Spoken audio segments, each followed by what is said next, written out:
we ready? Okay.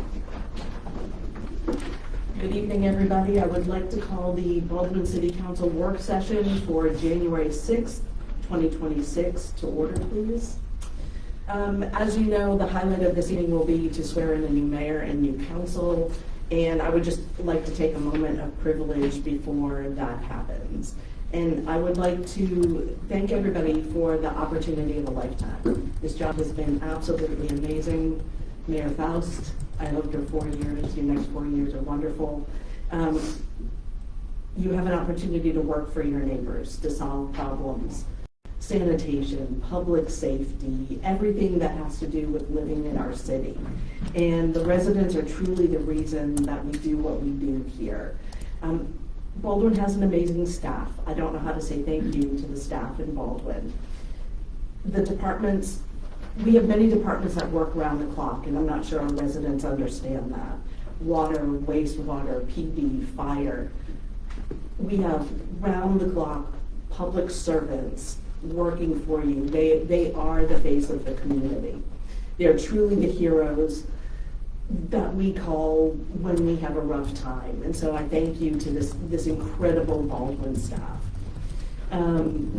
Baldwin City Council, you volunteer your time, both the new and the old folks. Thank you for taking the volunteer work so seriously and the decisions that you make and how you handle them. It has been a pleasure to work with each one of you. You take the punches on social media, you answer the questions in the grocery store. Again, you also have a 24/7 job. Congratulations to the newly elected. Running for office is not easy. I've run 3 times in Baldwin, and it's always fascinating putting yourself out there and who you meet. So thank you to everybody who ran, to the folks who were elected. Congratulations. Doug, good luck. I hope you enjoy the job as much as I did. And to the citizens of Baldwin, thank you for allowing me these 6 years to serve on both the council and 2 years as mayor. And I wish you all peace and good health. Let's get on with the festivities.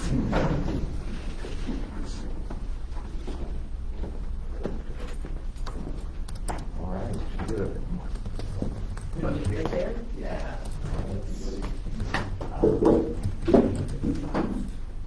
I could have the honor of calling forth Douglas Faust.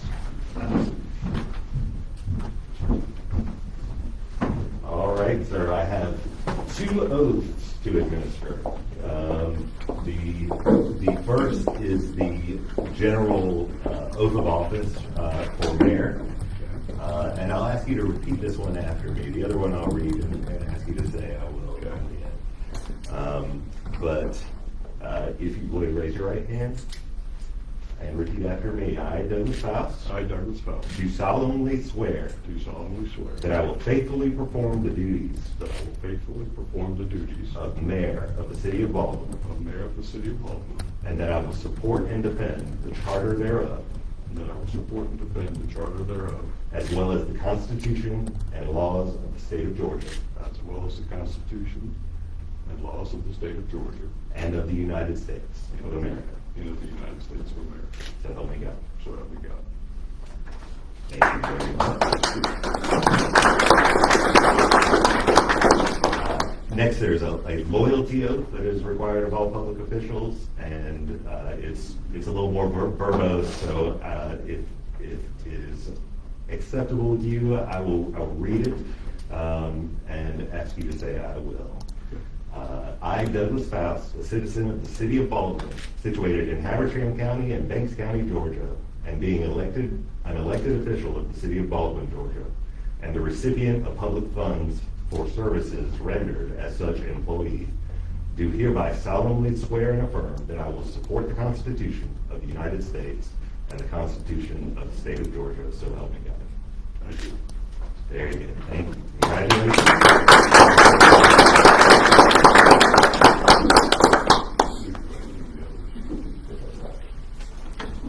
All right, and if I could, I am happy to swear you both in together or individually, whichever is your preference. in the interest of time, it might make sense, but I want it to be the solemn and special occasion that it is. I don't mind. Oh, yeah, certainly. You want to have anybody with you? All right.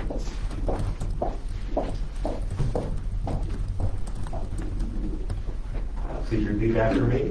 I, Mike Doe, I, Mike Doe, do solemnly swear do solemnly swear that I will faithfully perform the duties that I will faithfully perform the duties of council member for the city of Baldwin, Georgia, for council member of the city of Baldwin, Georgia, and that I will support and defend the charter, and I will support and defend the charter, as well as the Constitution and laws of the state of Georgia and of the United States of as well America. as the Constitution and laws of the state of Georgia and the United States of America.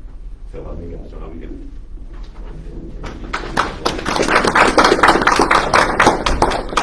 Have you signed that? If you would, just say I will when I'm done. I, Mike Tope, a citizen of the city of Baldwin, situated in Habersham County and Banks County, Georgia, and being an elected official of the city of Baldwin, Georgia, and the recipient of public funds for services rendered as such employee, do hereby solemnly swear and affirm that I will support the Constitution of the United States and the Constitution of Georgia, so help me God. I will.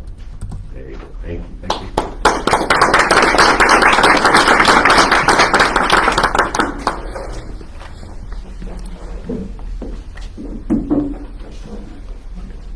I'm sure he had an opportunity to take mine, so didn't need me in there. All right. You are Joe Elam. That's me. All right. I would repeat after me. I, Joe Elam, do solemnly swear I, Joe Whelan, do solemnly swear that I will faithfully perform the duties of council member for the city of Baldwin, Georgia, that I will faithfully perform the duties of councilman for the city of Baldwin, Georgia, and that I will support and defend the charter thereof, and I will support and defend the charter thereof, as well as the Constitution and laws of the state of Georgia and of the United States of America, so help me God. as well as the Constitution and laws of the state of Georgia and the United States of America. So help me God. Congratulations. Loyalty oath. I, Joe Elam, a citizen of the city of Baldwin, situated in Habersham County and Banks County, Georgia, and being an elected official of the city of Baldwin, Georgia, and the recipient of public funds for services rendered as such employee, do hereby solemnly swear and affirm that I will support the Constitution of the United States and the Constitution of Georgia, so help me God. I will. There you go. Thank you.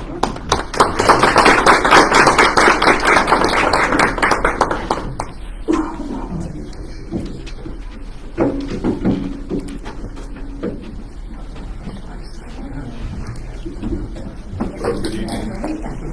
It's an honor to be here. Appreciate it. Look forward to serving the citizens of Baldwin. First, I'd like to ask for an amendment to the agenda to do two things. One would be to add a new business item number 9, construction annexation application, and then also to move nomination of mayor pro tem to after the executive session. Do I have a motion? Mayor, can I suggest one other possible amendment as well? I would suggest that we move the code of ethics off of the agenda for tonight. That's a significant ordinance, and I think the new council should have more time to consider that. I'd like to see that moved at least to next month's work session. This is just a first reading. We will have the next meeting and an opportunity for discussion in the work session after that too. It is a significant item, but it is also a commitment that I make to the citizens that we would be an ethical council. And so my suggestion is we continue this particular item. Are you denying that as a possible amendment? Whatever. I've asked for a motion. We don't yet have a motion. Is anyone willing to make a motion related to the two pieces of business that I brought forward? So we're gonna do these separately. You want us to vote on the two you brought forward, then vote on Joe's? Is that what you're saying? Sure, we can do that. Okay. So do we have a motion? I'll make that motion. to add the construction as item number 9 and to table the nomination of Mayor Pro Tem until after the executive session. Is there a second? I'll second that. We have a motion and a second. All those in favor? Aye. Any opposed? Great. Thank you very much. Councilman Elam, would you like to make your motion? Yes, I'd like to make the motion that on this agenda that we remove item number 8 from the agenda, and in so doing, move your new item 9 up to be number 8. Is there a second?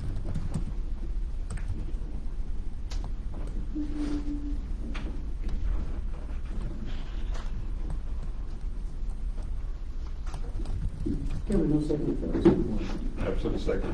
It fails. At this point, just as a comment, Councilman Elam, we'll have the discussion.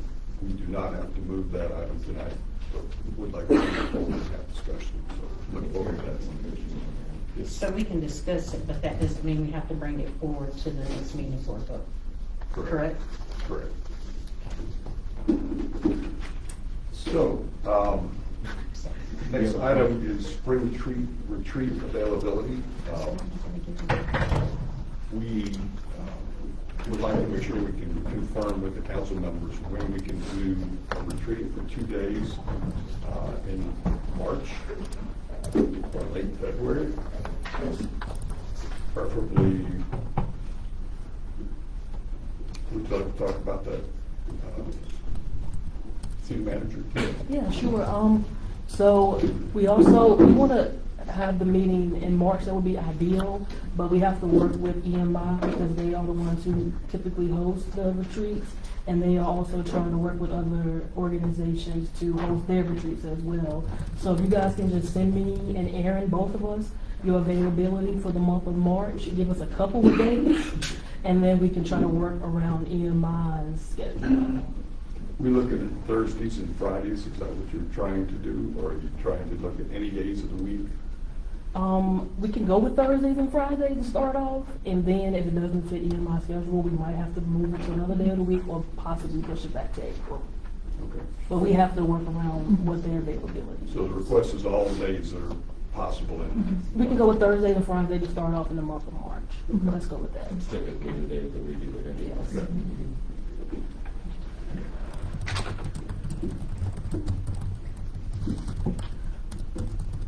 Thank you. Yeah. We'll send a message to you ASAP. What's your time frame on when you'd like those responses? If you can have them to me before the council meeting, that would be good. So before the 20th, or by the 20th. Thank you. Okay, addition of code compliance position. It's in our packet. If you'll please introduce that. Yes, so item 3 is the proposed addition of the code compliance, and I will be turning this over to Chief Jackson to walk you guys through the operational and impact. Jones, I'm sorry.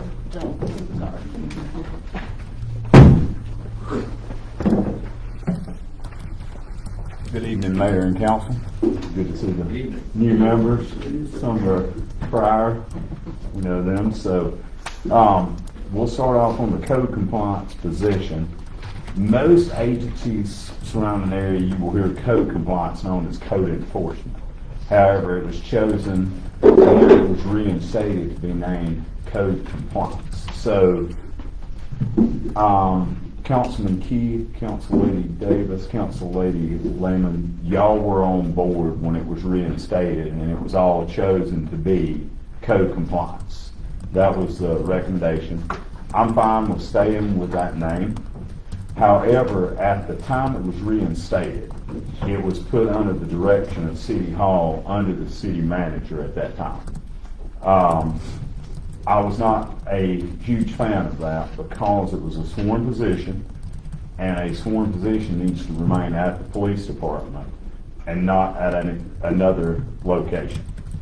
That way, their budget is under the PD budget. However, this budget was placed under a separate budget line item at City Hall under the city manager. And there was some issues in doing that because I was not able to see that budget. I did not see how it worked. So it is my recommendation that the code compliance officer comes back under the PD because they're sworn under RC 11 through Georgia Post. And also it should be noted, this was a huge matter of importance. The code compliance officer will not be used for uniform patrol duties. I want to emphasize that to y'all as the council and the mayor and the public. The code compliance position is for code compliance. However, the code compliance, what was budgeted, was of a low number for an hourly rate for a sworn officer. So what I've done is with Tia, our new city manager, I got all the budget. She sent me the numbers that she had at City Hall. So I calculated those numbers. Then I added in, we have another issue at Baldwin was court security. So in the past, prior regimes that was here, had court security. They would have every officer that worked for the Baldwin Police Department come in on duty to work court security. And in doing so, you would have 12 to 14 officers approximately, I wasn't here at the time, that would have to come in on their days off and provide court security. So you had a situation where there's increased liability because you've got City of Baldwin vehicles on the road, you've got officers on the road. If they get in a crash, if they're hurt, number one. If they tear up their car, number two, that's a car off patrol. And as you can see with the size of this courtroom, and you can look at our docket, we do not need 12 to 14 officers for court security. So, in my professional opinion, 2 officers can handle court security very easily at this court. As you can see, court clerk got us a new metal detector, and it keeps us to standard. Everybody has to walk through that. No longer do we have to have a person with a wand at all times standing there, so that frees up the spot. So, we can take a court security budget that the court clerk, so now you can see how complicated things have gotten. We had a budget at City Hall under the city manager for a code compliance officer. Then we had a separate budget under a court clerk for court security. But me as the chief is in charge of all the sworn officers that are outside of the PD coming here to do different jobs. However, we can take the court security and we can move it over to the code compliance officer and to the CID, my investigator. Those 2 officers will be here Monday through Friday. They're already on duty when court takes place. So we don't have to have them coming on their day off to court, and they can provide security. And when you have the same 2 people, they know how the process works every time. Because Judge Sneed is pretty particular about how he likes security, and the court clerk, she's very particular as well, because if Judge Sneed's not active, the first one that's going to know is going to be the court clerk. So we've got a code compliance officer that also can fill in as court security, but then also at the end of the day, they can assist with some CID overflow cases if need be. And the reason I say that, I'm a huge proponent, prior council members have heard me say this, everybody under you should know how to do your job. That way, if I get hurt on the way to work, or if I get hurt on the way home, I've got Justin, he knows how to do my job. Because the old school mentality was, don't worry about the other person under you, they were scared of losing their job. Well, that's not the way of the new world. We need to train our people to know how to do our job. So, if my investigator is out, something was to happen, the code compliance officer can fill in, help them with some cases until we can get those to control of. Because CID cases constantly roll in, and if they're not taken care of, you can have suspects, they could leave the area, a lot of different things could happen. But, so what we're doing with the code compliance position, they're not going to work uniform patrol. However, they are going to be able to fill in for court security, and they can handle some CID cases if they're overflow.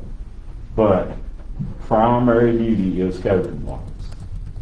So, Terry, you good with me reading my numbers off my memo? Sure, go ahead. Okay, so the FY 2026 budget for the code compliance officer was completed. The salary package would be valued at $70,039.86. So to fill this position as described above, the salary package would need to go to $82,005.19. The $70,039.86 was a budget completed by the prior city manager. I did not complete that one, and that was completed at a very low hourly rate of a sworn officer to do that job.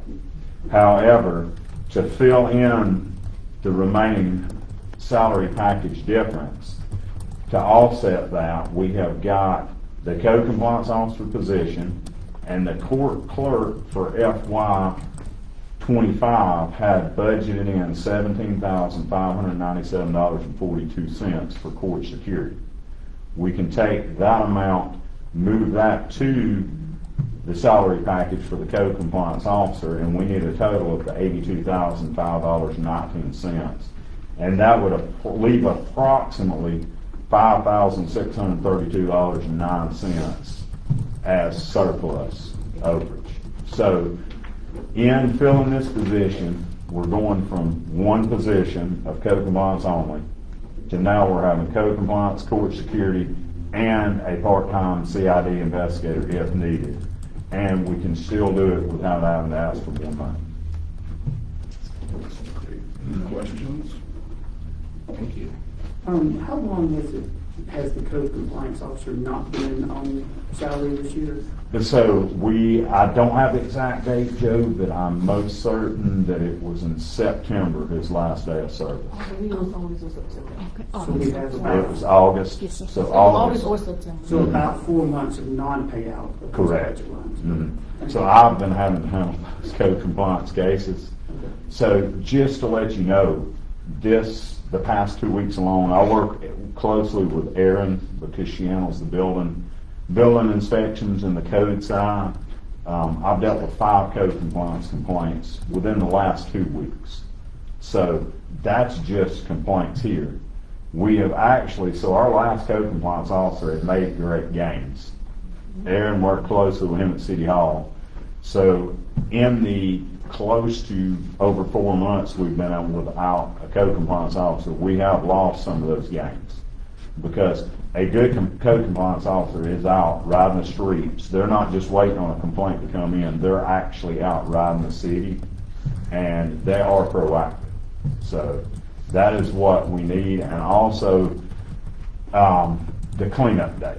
It should be scheduled for April. April. So that's the last cleanup day we had, our code compliance officer made huge gains with the public, and he went around and had them put out trash that was available for pickup by the city with our containers, and it was amazing the turnout on that Saturday for those that came. That was a good event, and a lot of that was put together by the code compliance officer.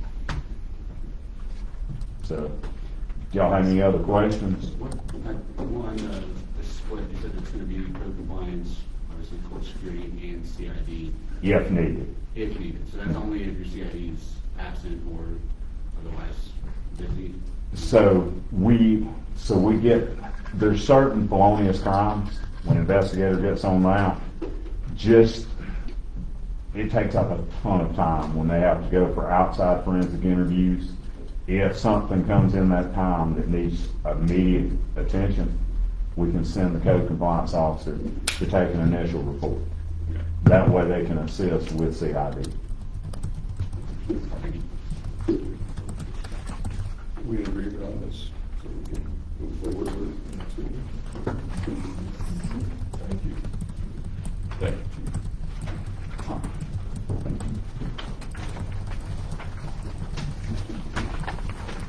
School resource officer.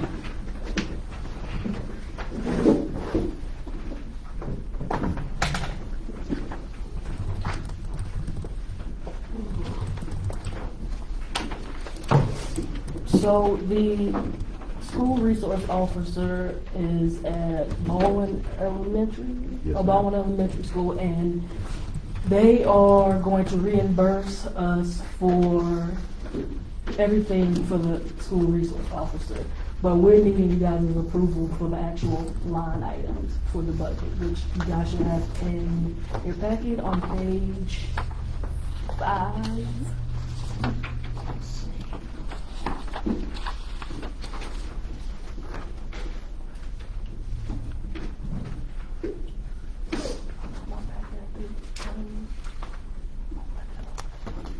Just a quick question. Page 5 and page 6 appear to be very similar to one another. Can someone point out what the differentiation is for those two pages?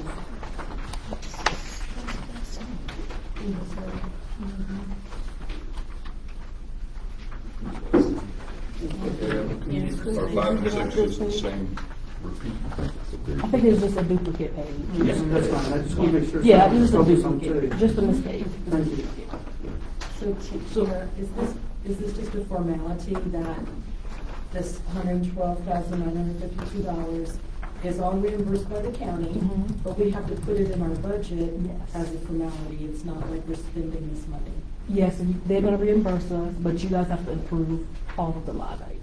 So just a formality. Have we gotten any reimbursements so far? Have we submitted for any reimbursements? I don't think so because we haven't had this officially approved yet, so no. Do we have any question about whether they're going to reimburse any of these items? We're confident that they're going to reimburse us fully. Yes. Okay, Yes. great.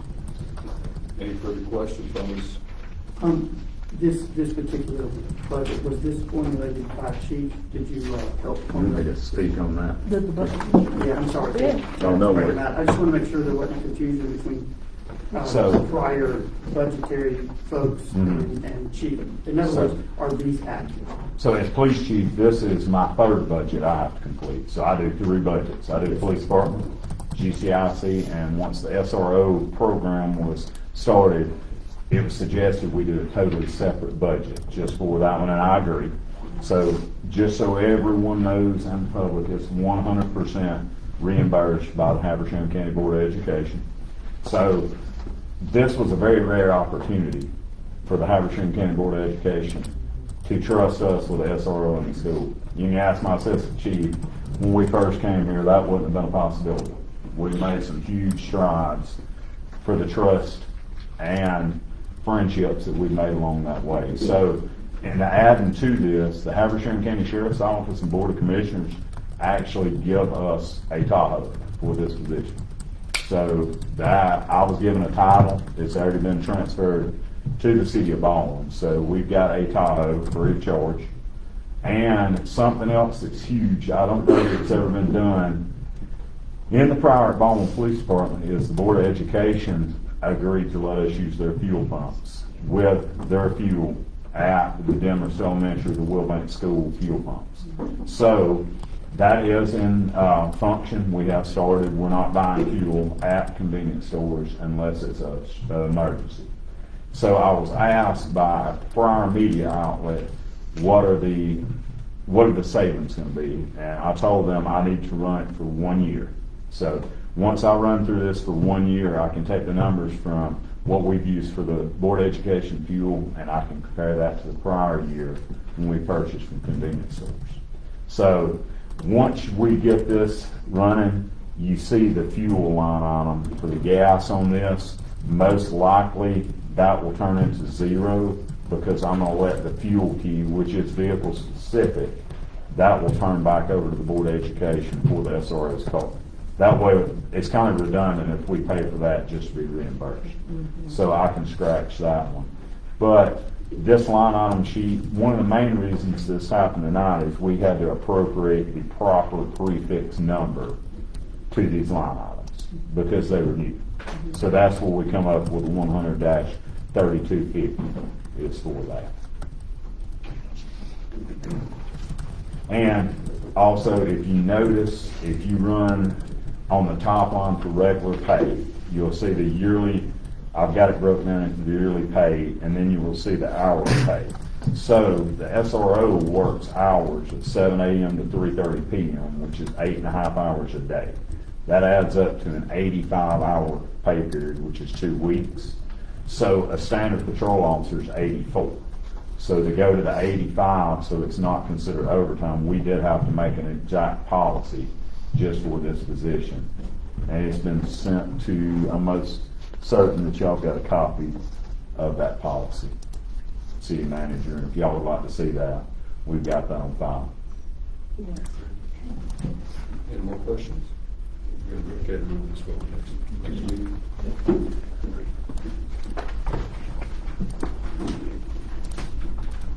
The firefighter schedule trials.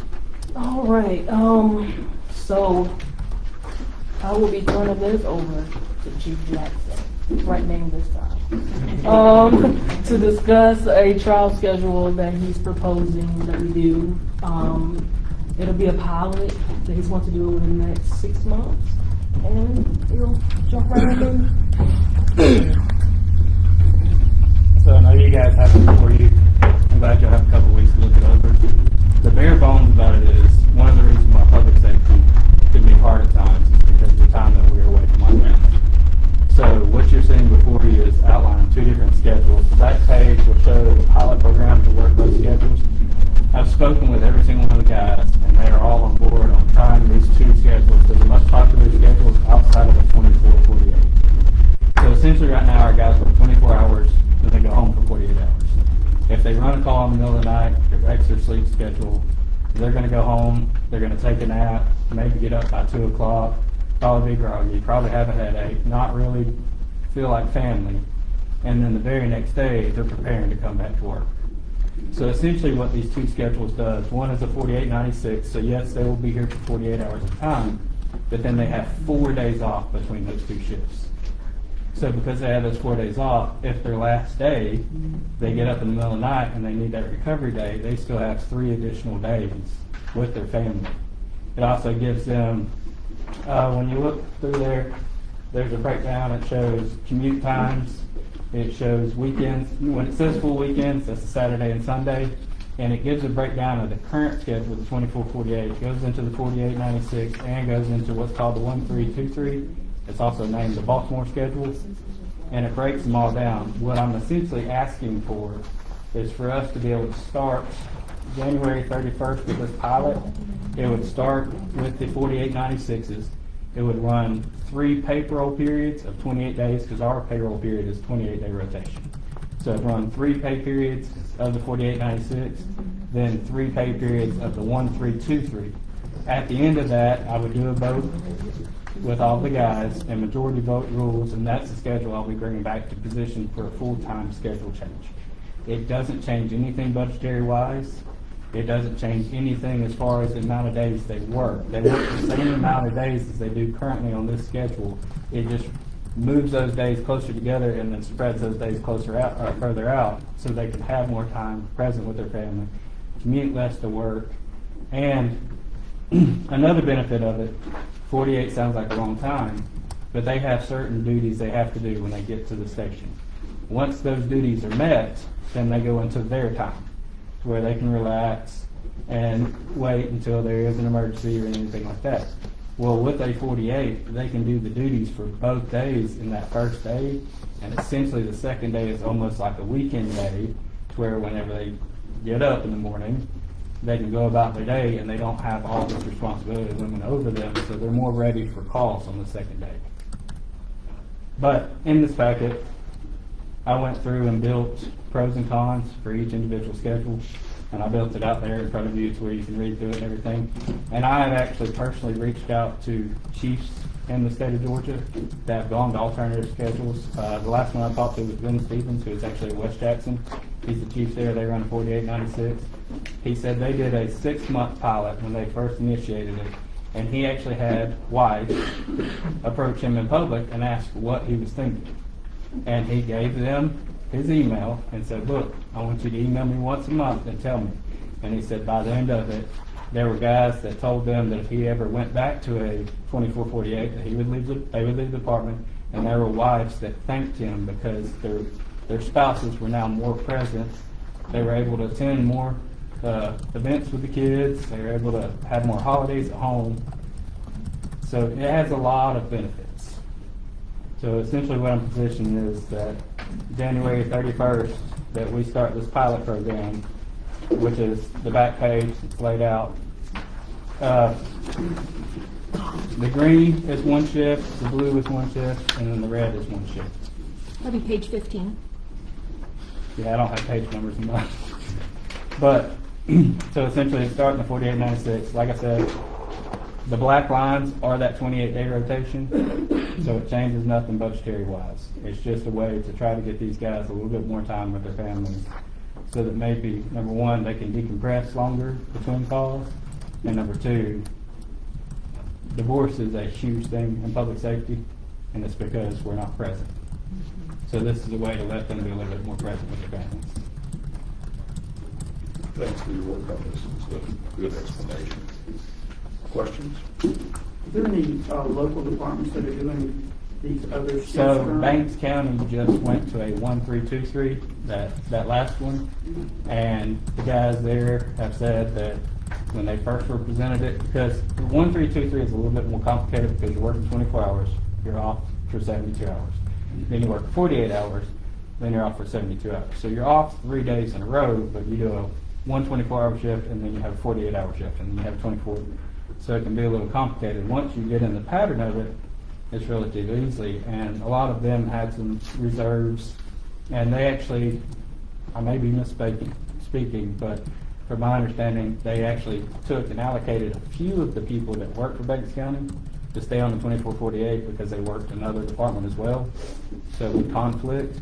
But from the majority of what I've heard and from the people that I've talked to, they enjoy the 3 days off because it does give them a better rest time, and it does give them more ability to be able to be at home with their family and miss less sporting events, miss holidays, and that kind of thing.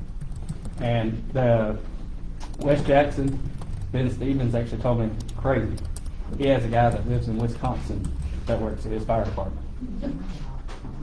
And he has a guy that lives in Tennessee that works for his fire department. He has a guy that lives in North Carolina that works for his fire department.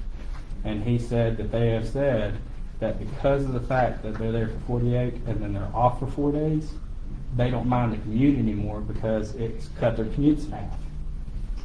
Because you're not having to do that commute every 3 days, so now they have less commute time, less fuel costs and everything else. So it puts a little bit more money back in their pocket as well. More questions? Have you discussed it with the folks in your? Yes, so the reason why you see the 24/48 on there, but when you look at the trial run, it's the 48.96, and then the 1-3-2-3 is because we actually took an internal poll with all the guys. And the two winning schedules was the 48.96 or the 1-3-2-3, which the guys came to me and they asked before we instigated one, could they trial run both of them? So I sat down, and it probably took me about 3 weeks to get it to mold right with where we are, schedule changes and everything else, and to roll from the 48.96 into the 1-3-2-3 smoothly. But we got it all squared away, and they're all excited about trying it. Great. Any questions? You there? Oh, and a secondary thing, just real quick, is it's also a good retention tool. The purpose of it was for the guys to give them more time with family at home.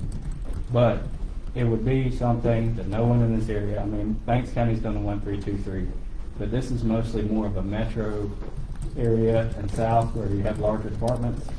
And it's a concept that you're seeing change more and more in the fire service because of the time it gets at home. So we would actually have the opportunity to be kind of revolutionary and get into something that no one else is really doing here and kind of set the standard. Great. And I hope it works also as you recruit folks too. Yes, absolutely. All right. Thank you. Thank you. Move forward. Sale of the fire department mini pumper. Well, he's not gonna sit down too long. Because he will be providing you guys with background and the rationale behind selling the fire department's mini pumper. Back to you. Alright, so this is another thing that just so you guys understand, these two proposals that have been put before you have months into it, because I am very new to this position, I am learning things. I talk to my guys a lot, get feedback, I talk to neighbor departments, get feedback. So what we call it is Squad 41. It's a mini pumper. It was built 2021, and the purpose of it was to meet a goal. And at the time, and theoretically, it was everybody was on board. So essentially what we wanted to do is we wanted to get this apparatus, number one, because we were having a lot of issues with trucks. It was a cheaper way to go about getting a small engine, essentially. And it was going to meet a need of, so we were going to use it for more of a medical truck, but a starter vehicle as well. We got a basic starter equipment extrication to put on it, basic starter equipment for all these different things. And in theory, it was essentially that if the guys were out on a call and they caught a second call, they could get on scene and get started until somebody else could get there. Well, as deployment went and as we've run through it for a few years now, the issue is you can get started, but you can't finish. So you don't have the capabilities of finishing. So as it's gone on, the purpose and the theory of this truck has gotten lost in a little bit of the translation, and it doesn't work for us. The reason why it doesn't work for us is because we're not a large department. If we were a large department with many personnel and stuff like that, then you could send two people out, and if they caught the call on the way back to the station and the engine's coming too, then you wouldn't have any issues. But our problem is the two guys that are running the med call and coming back, if they catch that call, you still have to get somebody to the station to get an engine and bring it if you don't have 3 personnel or 4 personnel on shift that day. So instead of doing that, we've actually gone to a point where now we're running a primary and a secondary engine. So the first engine goes out on whatever the call is, and somebody stays back with the secondary engine. If we get a secondary call, that engine rolls, and the primary engine will meet them there. But both trucks will be outfitted to where they have the full capabilities of starting and finishing the job. So because of this, Randall Brackett handles most of our truck repairs. And he was in here the other day actually talking to me about some things. And I made the joke about selling this truck and how I talked about proposals and everything else. And he actually told me that he believed, the very back page talks a little bit about the conversation. He believes that they could consign that truck and sell it for approximately $250,000. So 3 years ago when we bought that truck, we bought it for $268,000. So that would essentially be us using that truck for 3 years for $18,000. What those funds would then be allocated for is to go back into the fire department. I built a quick list. So one thing would be either refurbishing engine 42 or engine 43. Both of them have had work over the years, but a refurb is essentially where they go through from bumper to bumper and they go through and refresh everything and bring it into the time frame that it is now. Because the current engine is anywhere from $750,000 to $1 million. And that's not the kind of money that we have laying around. Where if we were to sell this apparatus and we were to be able to return that money, then we could take that money and essentially take one of those engines, send it off, have it gone through from bumper to bumper, and have almost a brand new engine at a fraction of the cost. Another thing that we could allocate for would be repairs and maintenance on the remaining fleet that we'd have. Of course, as you get down the list, the priorities get less. It would be great to have another set of excavation tools. It'd be great to have another set of struts for secondary apparatus and everything else. But the main factor is, number one, it reduces the maintenance that we have on our fleet. 2, it reduces, every year we have to have every truck pump tested. That's one less pump that we got to test. It's one less truck that we have to do a DOT inspection on. And essentially the truck is sitting there. And it's something that if we were to sell to another department that had the need for that apparatus, it would be utilized every single day. But we just don't have the need for what it's outfitted for. Thank you, Chief. A lot of good information. And just so you guys know, my door is always open. Either one of these, if you have any questions before the next work session, please come by and talk to me. Randall Brackett is supposed to be getting me a generic copy of what they do as far as percentage goes and resells. So they do truck repairs they do actual new fire engine sales, and they do refurbishing as well. So he's supposed to be giving me all this paperwork, so I'll have it before the work session, or before the council meeting and everything else. One quick question. Yes, sir. Because it's been a few days since I've been here. How many other engines do we have? So we currently have engine 41 and engine 43 are our primary and our secondary engine. Engine 42, we've had a lot of work done, but there's something throwing smoke. We think it's in the fuel system. It may actually be the fuel tank itself has begun to rust and erode. So it is out of service currently, but it can be made to be put back in service. Engine 44 is actually our training engine. So we currently have 4 engines and an aerial unit, plus the mini pumper, which is also classified as an engine or a rescue truck. So by selling that, it's not going to hurt our fleet any. And to be honest with you, in the next 6 months to a year, I'll probably be in front of you again talking about selling another piece of apparatus so that we can reduce our maintenance costs, reduce our repair costs, because we have more apparatuses than we do people. Question, Chief, the Fiera fire truck, Yes, ma'am. that's not for engine 42 or 43? No, ma'am, that's engine 41. Okay, and the payments on that just started this year? Yes, ma'am. For the first time, I think you purchased it, 2 years ago? 3 years ago? 3 years ago, so the payments were supposed to come out of our budget this year. Mhm. To do the budgetary cuts and everything, it's still being pulled from the public safety fund. Okay, So it's not currently under our budget, it's still out of public safety fund that those payments are being made. okay. And that would not, what you're proposing here wouldn't affect that particular truck or the budget for that? No, ma'am. So this would essentially just be revenue that we could put back for a means of contingency plan for maintenance costs, repair costs, and hopefully to get another piece of apparatus with the reliability that we need so that we can quit. Because I'll be honest with you, since I've taken over this position, it seems like every truck I'm having to call somebody every week to say, hey, something's broke, hey, something's broke. And you can't stay afloat when you're constantly putting repairs in. But we can't afford new. Right. So it's trying to find that middle ground. Chief, what's the approximate cost on refurbishing of one? So it all depends on what it needs. The reason why I selected 42 and 43 is 42 and 43 have had the most work done to them over the last few years. Engine 42 is actually a 2000 Pierce. It's the only truck that's ever been spec'd for the city, and it was purchased through funds from the city, but it's an aging truck, so therefore it needed to go through. I talked to Jared, who works on the trucks, and he gave me a rough estimate. And he said realistically, usually the cost of a refurbished good truck is anywhere from the $65,000, $75,000 range to $150,000 range. So $250,000, if that's what you're having to get for that, could possibly do 2 different engines. Possible, depending on how much each one needed. And engine 42, while it is still out of service right now, it's had a complete engine rebuilt, it's had a transmission rebuilt, it's had a pump rebuilt, it's had a new poly tank put in it.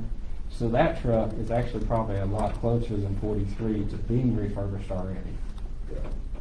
The 250 though is less, is not less than commission, right? They take a commission out. Yeah, they would take a commission out of that. So he said realistically, if they were to get the 250, we'd be looking around up to 225-ish. So it's still plenty to work with, and it's money that's not coming out of citizens' pockets. Do you think it's possible that you can get estimates on those engines over the next couple weeks? Yes, sir. I'll reach out to Jared and get him to come by. He's got to come by. We actually got to take engine 41 to him sometime next week to get the steering box fixed on it. But I will get him to get something together. Any more questions on this item? One quick question. Yes, sir. How hot is the market right now? We chose to So- sell it. Is it going to be a So good as turn? far as mini pumpers go, there are a lot of larger departments wanting mini pumpers. Essentially, it is a heavy-duty truck with the pump and a tank on the back of it.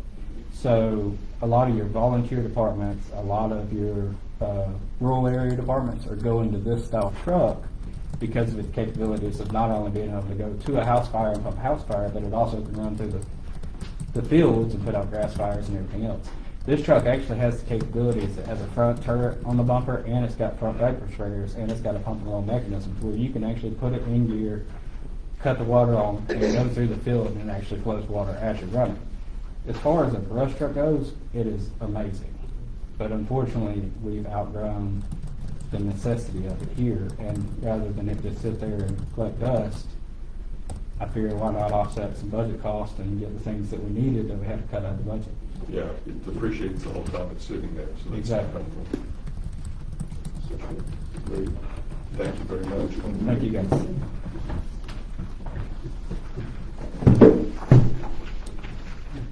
Solid waste collection agreement.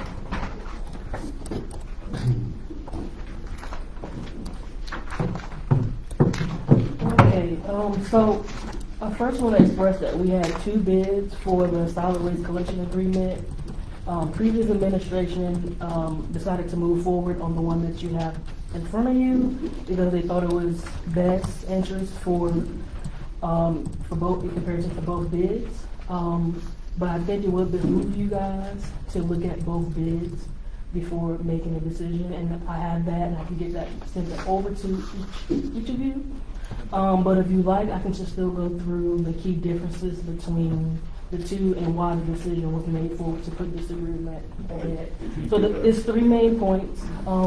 The first one is the other contractor has carts at $15 per cart, and the one that you have before you is $14 a cart. So there's $1 saving for the resident per cart that they have. The second one is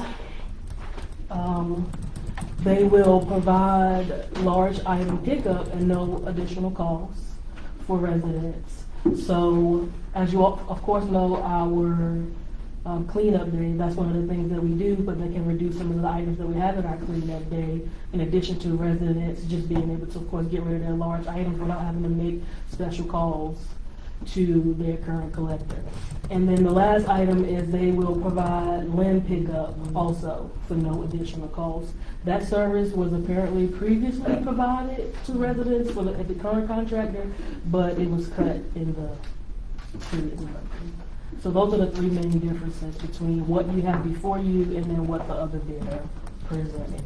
Are these items that they would do this every week, like a large item pickup, or will there be certain Days days that of the they can month? do that? Mhm. Based on my understanding, Okay. The contract provided for once a month. on On a Friday certain. a Friday? On a Friday certain is what it says in the contract. So I would gather they would divide the city up and tell us. When your day is? Yeah. I don't know that, but that's what it presumes from the contract. So we need to buy new containers. I know that with FCS, they wind up taking ownership of all of our containers during that time. And so if we change, will we need to purchase new containers? Or do we not need to do that? I don't have an answer right now, but I can get back to you on that. But I also want to express that council has reviewed the current agreement, and they do have a few concerns that they wanted to go over. There are just, on our legal review, the document, if and when approved, would constitute a valid, legally enforceable contract of an obligation of the city.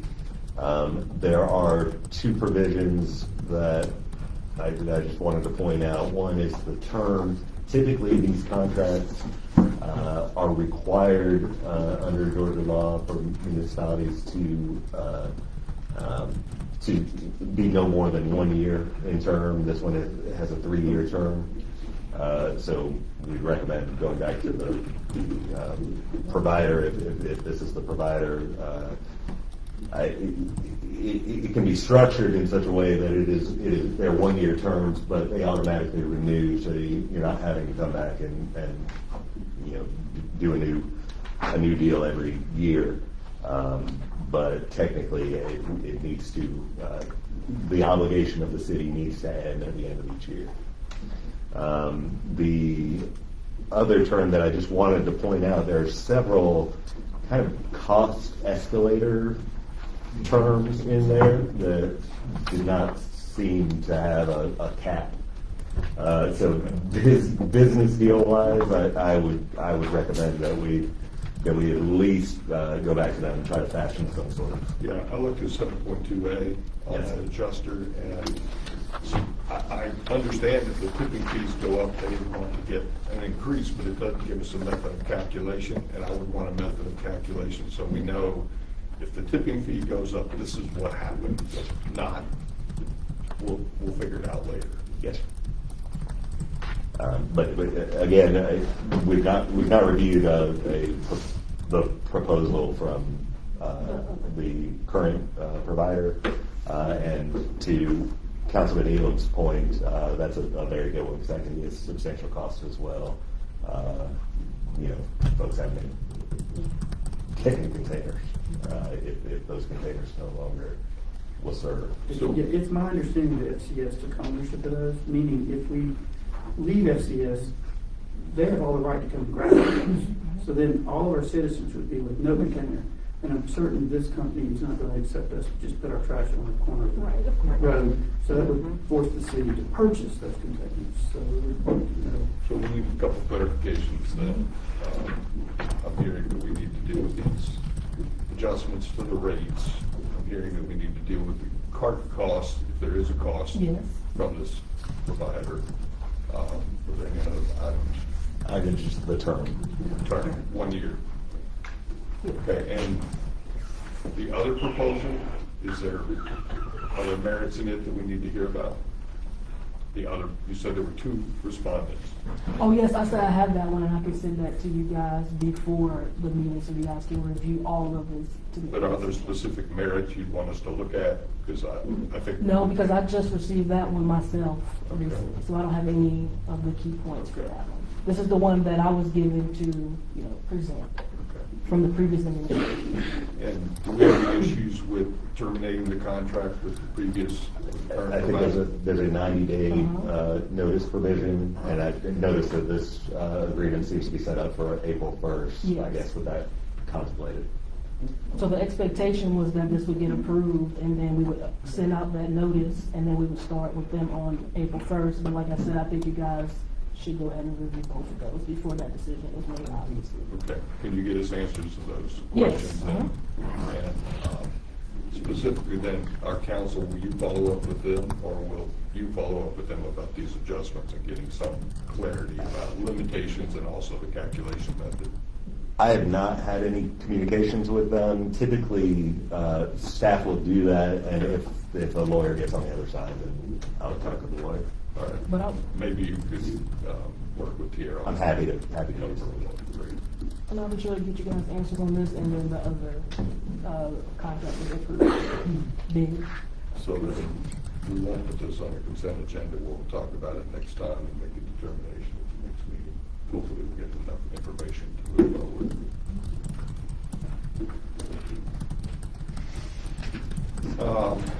That brings us to the Cook development. What, you want to tell us about that? So Cook Construction, Mayor, and I certainly would appreciate the opportunity to skip number 8. since I brought that forward. But number 8 is actually next. I'm sorry, you're right, I apologize. But I would love to skip it. I appreciate your willingness. I appreciate your willingness. That was great. Thanks. All right, Code of Ethics ordinance, my apologies. So, give us information about that, and then we'll fill in a little more. turning this over to council to speak for this item.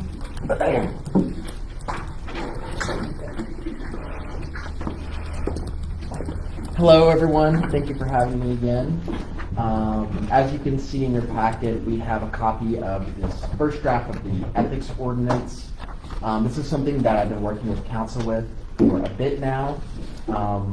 Just to give you a bit of background on this document, the city expressed a desire in order to be taking the first steps in order of becoming a city of ethics. And in order to do that, we've got to come up with an ethics code. So we've been working together to draft that. And where we started was some of the standard language from the state and GMA. But obviously it's not a one-size-fits-all kind of code. And so I've been working with the council and the mayor in order to change that in a way that fits both the size of the city of Baldwin, but also addresses some of the specific concerns that we've had, or that we just wanted the code to cover. And so I'm not going to read the entire code to you, but you can see the intent and purpose section, that's mainly to address in becoming a city of ethics. This is the first step in doing that, and this is a necessary part of that. It's just the city's public commitment to becoming a city of ethics. It's the first step in becoming one. As you can see, the scope of this ethics ordinance applies to all city officials and employees. That's appointed and elected city officials. We've defined the terms, both the definition section covers both what is a city official or an employee, the disciplinary measures that are available to the council, as well as the type of interests that may be flagged under an ethics code. Things like what are the significant interests versus a remote interest. Those are all covered in the definition section. Section 5 are the specific prohibitions. These are a mix of both the things that the state recommends we generally have, and also some things that the city wanted to make sure that we covered in our own code. So you can see things like the use of public property, confidential information, purchasing travel expenses, gifts to city officials or employees, any business involved with the city, conflicting current employment, conflicting future employment, prohibitions against preferential treatment and conflicts of interest. And then lastly, we have a brief social media policy. The next sections cover kind of the due process of an ethics complaint. How do you get the complaint out there? And what do you do once one's received? This body is the body that will receive those complaints, and there's some measures there, of course, about if a member of this body is the subject of one, how the body is supposed to handle that. In sections 8 and 9, these cover the disciplinary actions that can be taken pursuant to this article. Section 8 and Section 9 are differentiated because elected city officials have a different constitutional right to their position as a city employee does. There's certain things that you can do with an employee that you couldn't do to an elected official. And these code sections are meant to reflect that, mainly being that termination of employment is available for city employees under the code, but you cannot terminate the elected position of the body under this code. But there are other other disciplinary measures that can be taken under that. I know this is a change of pace for the city. I know this is something that the city is looking forward to, and we are happy to answer any questions that anyone has, or if there's any part of this code that you feel like misses something that the city would want to cover. We're more than willing to keep working with you, but I think we've got a nice draft here that reflects both what the city wants and what the state looks for in a potential city of ethics. Questions? One of the reasons why I think this is quite a large work to put in front of a very new council is where does this benefit the city in relation to what's already on the books? And do we really need to add more complications? Secondarily, any ordinance needs an opportunity for at least the new council members to have the benefit of what he just described, that he's been working with council for many months on this. So this is just a very quick time for something of this latitude or altitude or whatever other words I can make up, because I love making up words, to be presented to a very new body. And that's why that's why I would encourage us as a council to consider putting this out for at least another month or two and not bringing this forward to our meeting at the end of the month. I do have some technical, of all things, I missed a few. There's actually some misspelled in here. Please. And what you'll learn about me is I spell horrible, and sometimes I intentionally spell horrible, so when I catch them, I'll get them to you if we do this document forward, okay? Other comments, other thoughts? No, I kind of agree with Councilman Nealon, just to have the benefit of working with council and the existing council and body, just to be able to have some conversations on it as well, and understand where we where we were, what our thought process is to get to this document was, and maybe even where we started, right? Not even knowing where we started. You know, without having the benefit of that, I would like to have a little more conversation. I think that's fair. Just to clarify, we're the only city in this area that doesn't already have, or like is a city of civility or. Right, there's both City of Ethics and City of Civility. These are increasingly popular. We're the only city that does not have anything like Yeah. that, so. A great example, unknown, Right. and bringing it to me tonight to ask me to vote on it for 2 weeks of this latitude. That's why I'm only asking for some time. I don't think that's fair, but yeah, we are the only city in this area that doesn't already have something like this in place, correct? Right. I don't know, every city, whether or not they have it, but these are increasingly popular. It's hard, I think, for cities to regulate ethical conduct when they don't have a specific code to look at. Right. And so I think that's what this body previously was concerned about. But regardless of what the city chooses to do, we're happy if we want to punt this and talk about it some more, or whether we want to move forward with it. Either way, I'm happy to discuss it further with you, and we can workshop if needed. And can I just give a little bit of background?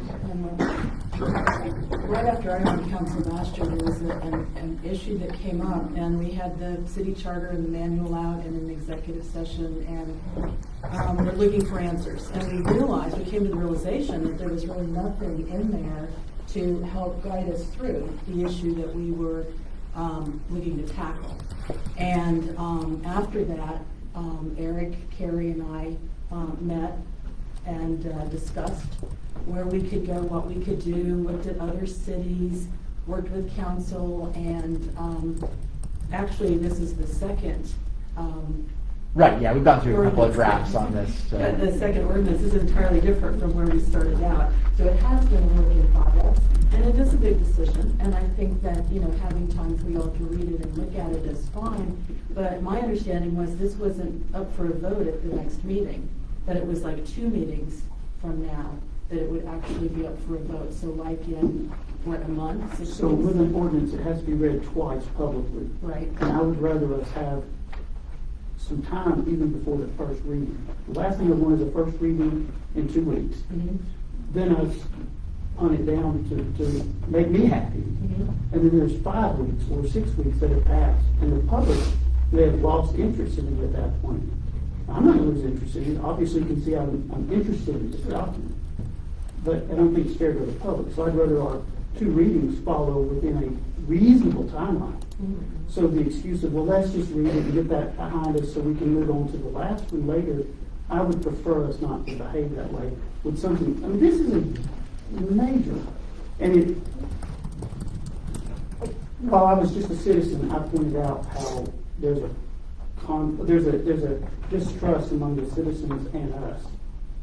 And I know that this could kind of help it, but sometimes when you have something called ethics and thought, it all sounds good.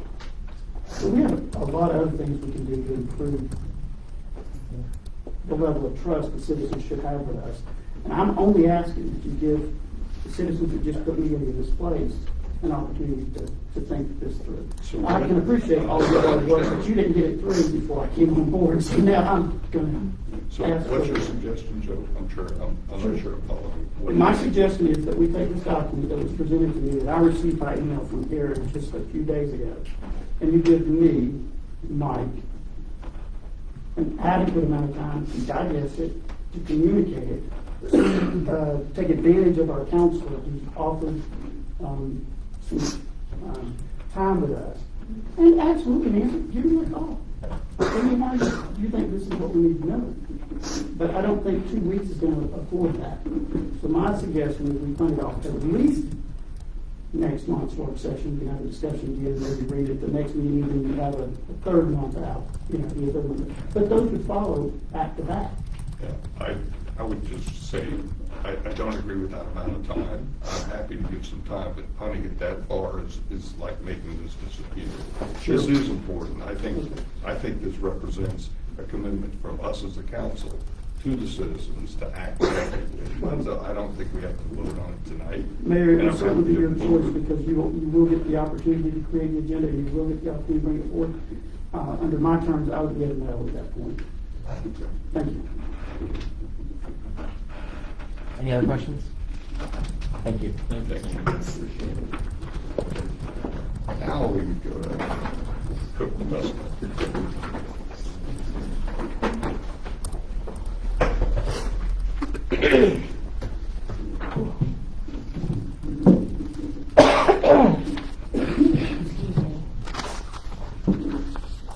So Cook Construction submitted their application for annexation. And we wanted to be sure that you guys were made aware of this. We did receive open records requests from the media, and we wanted to ensure transparency with you guys regarding this. And is attorney here? Is there anyone here? Okay. I didn't want to ask Okay. anything specific. I would just add to what the city manager is saying, is that since this open records request came in, and since this application was just received Friday at 3:15 p.m., we haven't had any time to actually even observe this. This is the first seeing of it in our packet. But since there is an open records request, it's likely that this will appear in the media very soon. And we wanted to ensure that all the council members have equal information to what's happening. There's a full packet available, but it's basically all of what the owners have signed to verify they want to be annexed in. But this gives you a quick look at what they were suggesting as far as why they want to be annexed, what would be coming with that, what they would be doing with the land, what we will ask them to do, and what we will do as a city is that we will examine this much more fully. We'll ask for public meetings. We'll make sure that we're getting full information out to the community so that they can know what's happening, and make sure that they have the opportunity to provide input on this application for annexation. It does represent a substantial opportunity for the city to gain revenue through new businesses, new employment opportunities in that, but it also is a substantial change to that particular area of the city. So we're going to need to know a lot more about it, but it's best easy to provide it to you because it's about to get public. And we want to be sure you saw it at the same time that the citizens are going to see it through the newspaper. And I know some of the overhead drawings are difficult to read on 8.5 by 11, so if you would like me to send you a digital copy so you can see that a little bit better, I'm more than happy to. You can't let them make out any of those spots, can you? Yes, sir. So this is an application for annexation. It would be the Duncan Ridge Road area at 365. We already have land at that location that is within the city of Baldwin. And so this annexation request is contiguous to our city.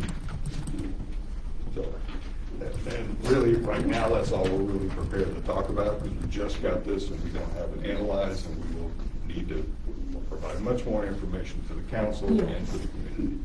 But we wanted to ensure transparency because you might see it in the media. Exactly. Mayor, I appreciate you bringing this forward. The last thing any of us want to do is be surprised by such as this. And it's always good for our public, especially those who are in the room, to get first hearing of it. So thank you for bringing that forward. Well, that is one of my commitments, is to be as transparent as possible. So, and that completes our agenda for the new business. Do we have a motion to move into executive session? Well, let me do these announcements first. The council would not mind. I'd love to do the announcements first, and then get those completed. The 2025 property tax bills are expected to be mailed out by Tuesday, January 6th. Did that happen, Erin? Yes, sir. I received confirmation from Smart Fusion that they have been sent to the post office. Nice, thank you. The due date for the 2025 property tax bills is close of business Monday, March 9th. Close of business would be what time? 4:30. 4:30, thank you. And the city offices will be closed on January 19th in observance of Martin Luther King Jr. Day. Now, could we have a motion for executive session? Thank you, Councilman. And do we have a second? Second. Thank you, Councilwoman. All in favor? Aye.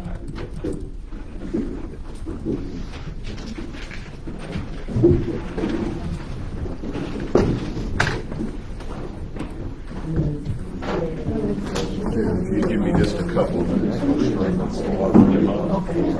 Got a bunch of officers in there. I'll get this. Media packets are, is there a media packet? Oh, yes, ma'am, they're on the table right there. Awesome. I don't think that makes sense. We never met all together. There's like emails. Yeah, no, we never met. I mean, And I just answered my next question. So. Oh, okay. I'm sorry, I didn't catch your name.